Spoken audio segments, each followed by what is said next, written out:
executive enforces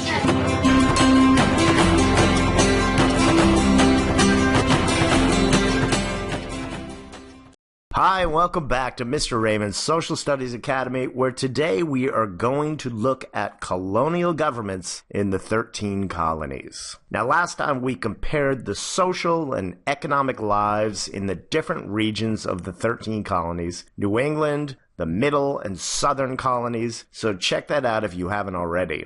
And today we're going to look at how the early settlers to North America, most of whom came from England, brought with them ideas of how to govern, and how these ideas, as well as the role England played, impacted the governments set up in colonial America.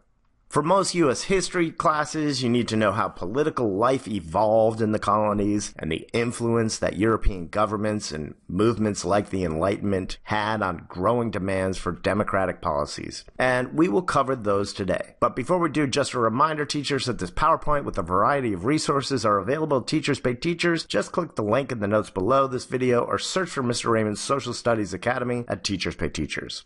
So again, the settlers to the 13 colonies brought with them ideas, English ideas, of how to govern.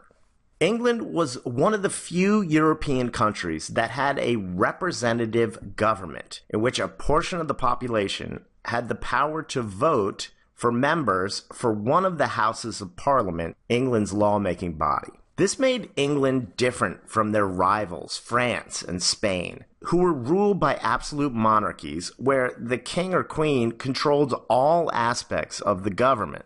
England had a bicameral, or two-house legislature. The House of Lords, the upper house, was hereditary. So that meant that members were not elected, but inherited their positions from their family. However, Parliament had the House of Commons, made up of regular citizens who were voted in by other citizens, which at this time consisted only of white male property owners. While it wasn't as democratic as we would expect today, this power to elect individuals to represent the people's interests provided a much larger percentage of the population with political power compared to other countries.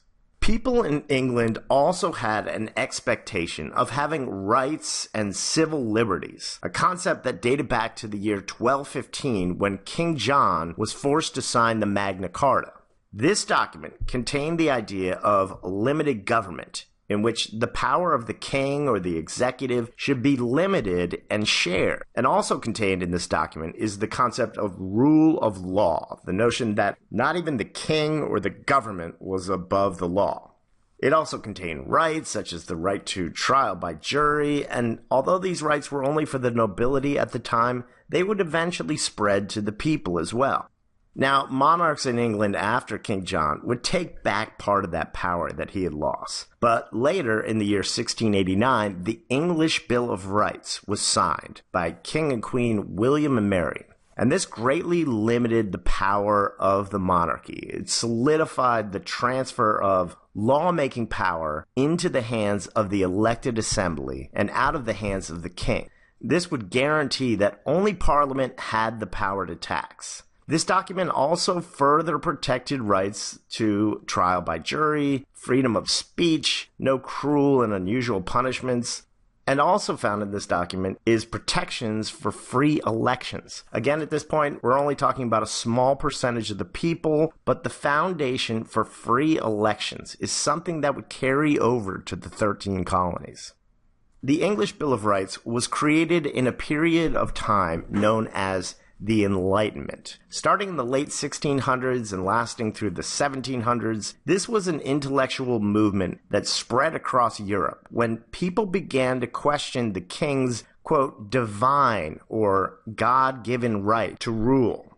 Enlightenment philosophers like John Locke, Montesquieu, and Rousseau wrote about how governments could be better. They were pushing ideas like protection of rights, separation of governmental powers, and the social contract. These ideas spread to the men who would become the founding fathers of the United States, like Thomas Jefferson, Benjamin Franklin, and the Enlightenment played a big role in new political ideas. So let's see how the settlers to colonial America put these ideas into practice. After all, they had the opportunity to create their governments from scratch. Well, eventually. From the very beginning, creating governing bodies in this quote-unquote new world was crucial. The Pilgrims knew this when they wrote the Mayflower Compact. This document signed by the passengers of the Mayflower while they were still on the ship organized the settlers into, quote, a body politic in which they agreed to obey the laws that would be created and submit to an elected authority. This document created a social contract. And again, a social contract is when people agree to give up certain rights in exchange for governmental protections and security. Also found in this document is the concept of consent of the governed, the idea that the government gets its power from the people. Right around this time, near Jamestown, Virginia, the House of Burgesses, the first legislative assembly in the American colonies, was created. And remember, a legislature is where laws are made. Burgesses were elected representatives voted on by the citizens. Again, we know it's only a small percentage of the citizens, white men who own property. Following Virginia's lead, every colony would demand their own elected legislature. Courts were also needed in the colonies, and fortunately for them, they could turn to hundreds of years of English court rulings to decide court cases in the 13 colonies. English common law is still used by lawyers and judges today, allowed trials to be held and verdicts or decision to be reached based on what courts had decided in England for hundreds of years, and English common law became the foundation of America's court system. Colonial governments varied depending on what type of colony it was. There were three types of colonies and colonial governments: charter, proprietary, and royal. A charter is like written permission to start something, like a corporation or, in this case, a colony. The original colonial charter, like the one received by the Virginia Company, a business venture, was granted permission by the Crown to settle here. These charters guaranteed settlers rights as Englishmen and would help establish Massachusetts Bay Colony, Virginia, Connecticut, Rhode Island, and others.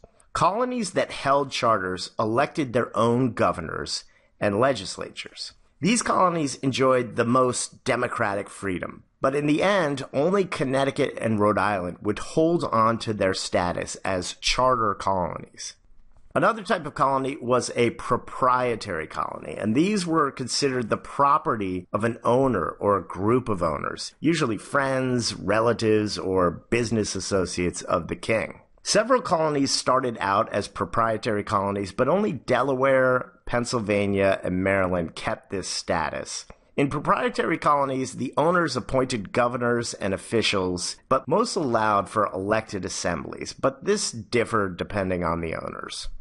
The most common type of colony was the royal colony, and New Hampshire, New Jersey, Virginia, North Carolina, and Georgia would eventually become royal colonies. As the name implies, governors and council members were appointed by the king or parliament. These appointed councils became the upper house of legislatures, like the House of Lords and Parliament, and a lower house of the assembly would be elected by the people. These types of colonies were the least democratic, giving the people the least amount of a voice in their government.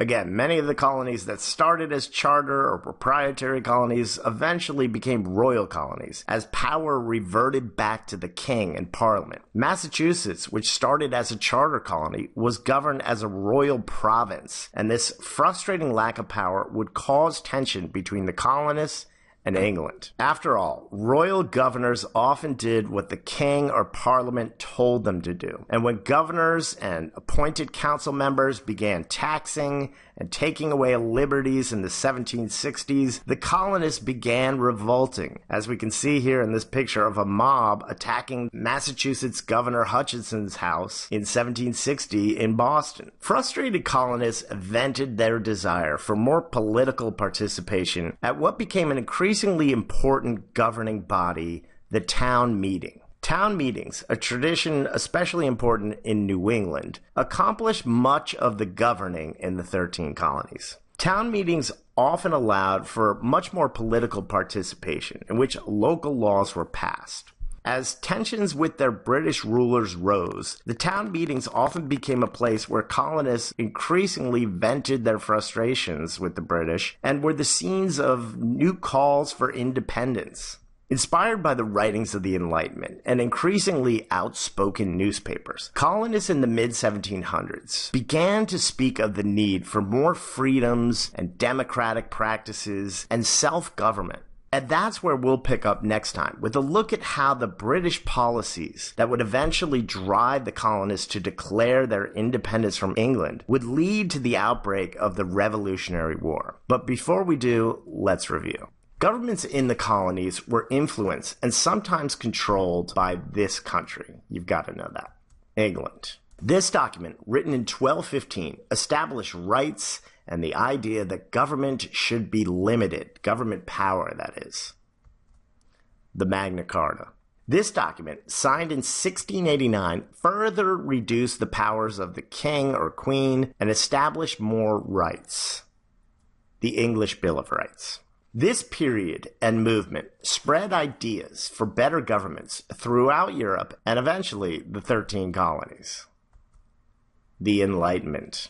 England had a partially elected legislature who made laws for the people, making it this type of democracy, a representative democracy. The Pilgrims signed this document establishing the principles of self-government and a social contract, the Mayflower Compact. Virginia had an elected assembly/legislature known as the House of Burgesses.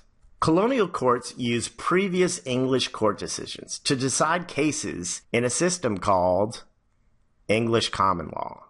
There were three types of colonies and colonial governments known as charter, royal, and proprietary.